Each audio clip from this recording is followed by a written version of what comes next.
This is the true story of the Israelite prophet Yusuf, or Joseph, as his name is written in the English language. Our story begins in the land of Canaan with the Israelite prophet Jacob, who was known in ancient Egypt as Jacob Har. Jacob had vast territory given to him as a result of a covenant that his father Isaac had made with the Most High God. Jacob also took a covenant with the Most High God. Jacob had 12 sons, and together they lived in the land that was granted to them by the covenant. Jacob's sons were more worldly than he was. All of them desired to partake in things of a worldly nature, except his second to youngest son Joseph.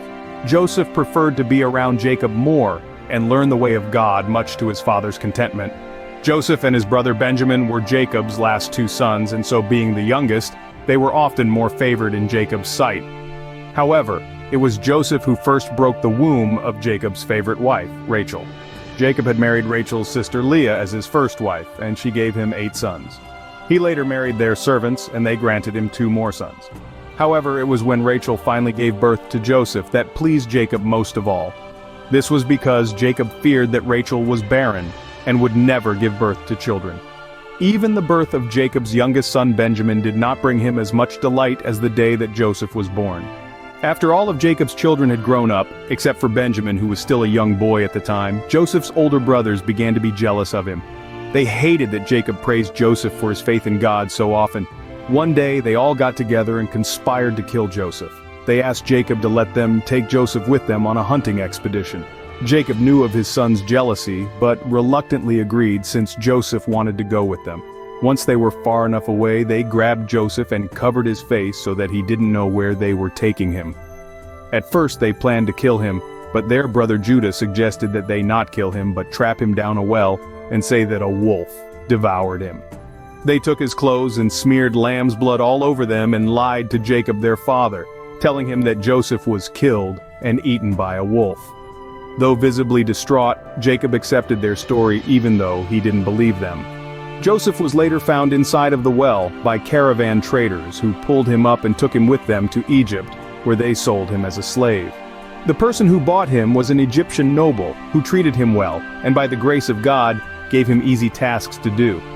Because Joseph was a Negro, he was assumed to be a Nubian and was given the name Neasi, which means Nubian in the ancient Egyptian language.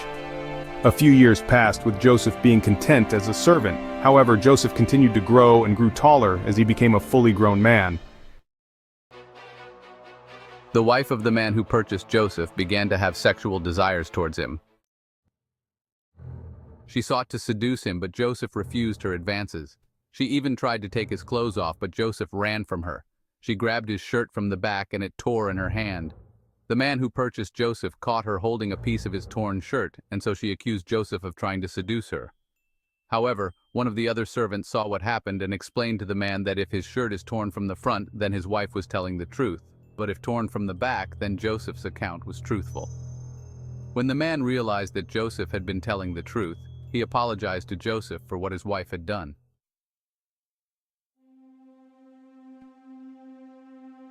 Word of this altercation began to spread around the town, and so the men in the village that Joseph was in decided that it would be safer for all of them if they locked Joseph away in prison, rather than to have their wives continue to try to seduce him.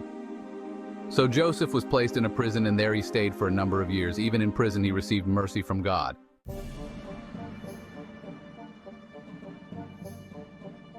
Joseph met 2 prisoners there who had dreams that they couldn't interpret. Joseph had learned how to interpret dreams many years ago. He offered to interpret the dreams for them. To one, he interpreted that he would be killed, and to the other, he interpreted that he would be released and made a servant to the king.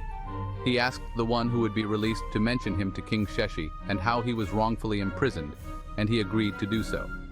However, upon the dream coming true, that former prisoner had forgotten all about his promise to Joseph. Unfortunately, Joseph remained in the prison for a few more years.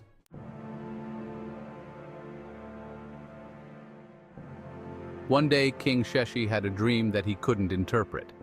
It bothered the king greatly, and so he sent out for all the dream interpreters in Egypt, but none of them could interpret the dream. Then, the servant who had been in prison with Joseph remembered his promise and mentioned him to the king.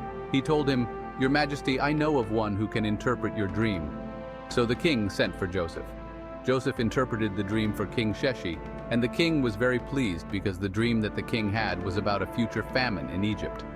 Joseph suggested that he be made a viceroy in charge of the storage houses because he was good at doing so, having done similar tasks before he was arrested. The king agreed and made Joseph the second in command throughout all of Egypt.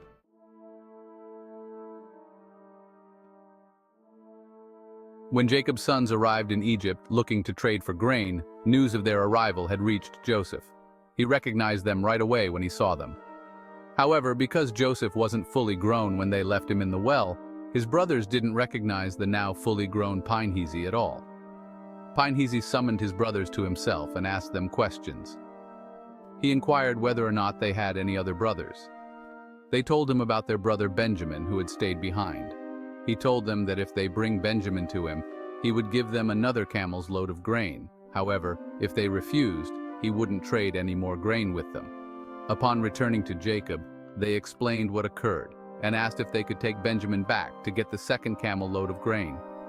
At first, Jacob was reluctant to allow it because of what happened when he allowed Joseph to go with them before. However, he eventually gave in and let them take him.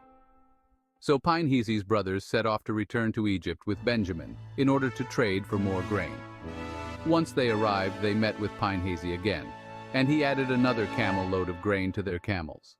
However, when they weren't looking, he stashed King Sheshi's beaker in Benjamin's bag. As his brothers were leaving, Joseph told the guard to stop them. "Thief!" The brothers said, "We did not come here for trouble. We are no thieves." Then Joseph asked, "What should the penalty be if you are proven to have lied?" Then the oldest of his brothers said, "Then whoever's bag the beaker is found in shall remain here to face the consequences."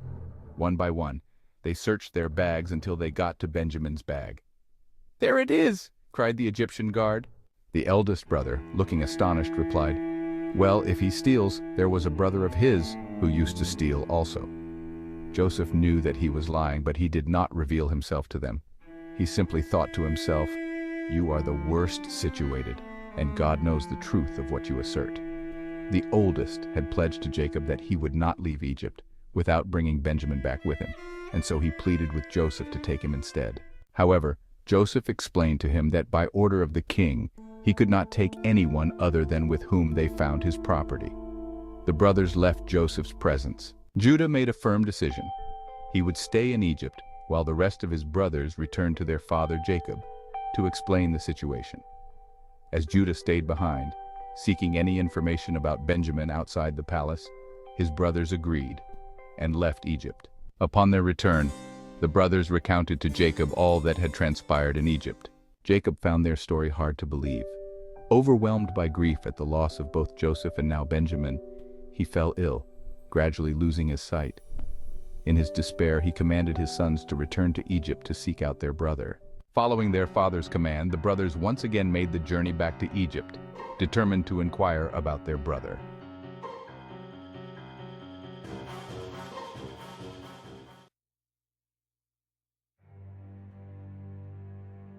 Once the brothers returned, Pinehezi summoned them again. Then he asked, "Did you remember how you dealt with your brother Joseph a long time ago?" They replied yes, and then asked, "Are you Joseph?" Pinehezi replied, "I am Joseph, and this is my brother." The brothers knew that they were wrong and apologized to him. Pinehezi then gave them another camel load of grain and gave them his shirt.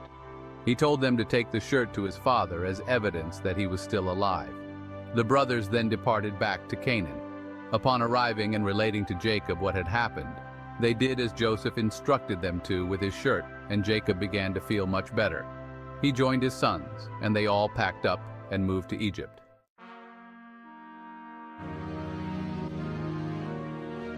So who is this Israelite prophet? Why, he is none other than the prophet Joseph. This was a sphinx that was created in Joseph's honor after he saved Egypt from famine.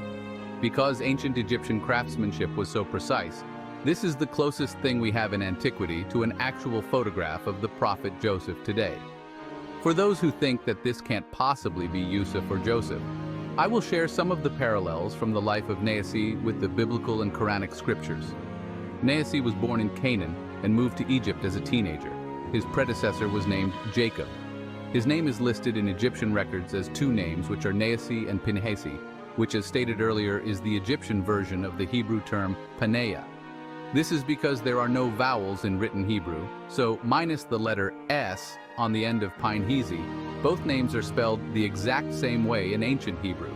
In fact, on the Egyptian stele that bears his name, there's a lacuna.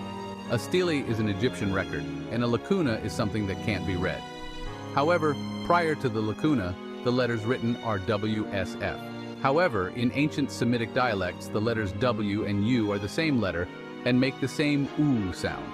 I believe it is very obvious that this is the Hebrew name of Nehesi being recorded in hieroglyphics. Directly following the lacuna, the name Pinehesi is written.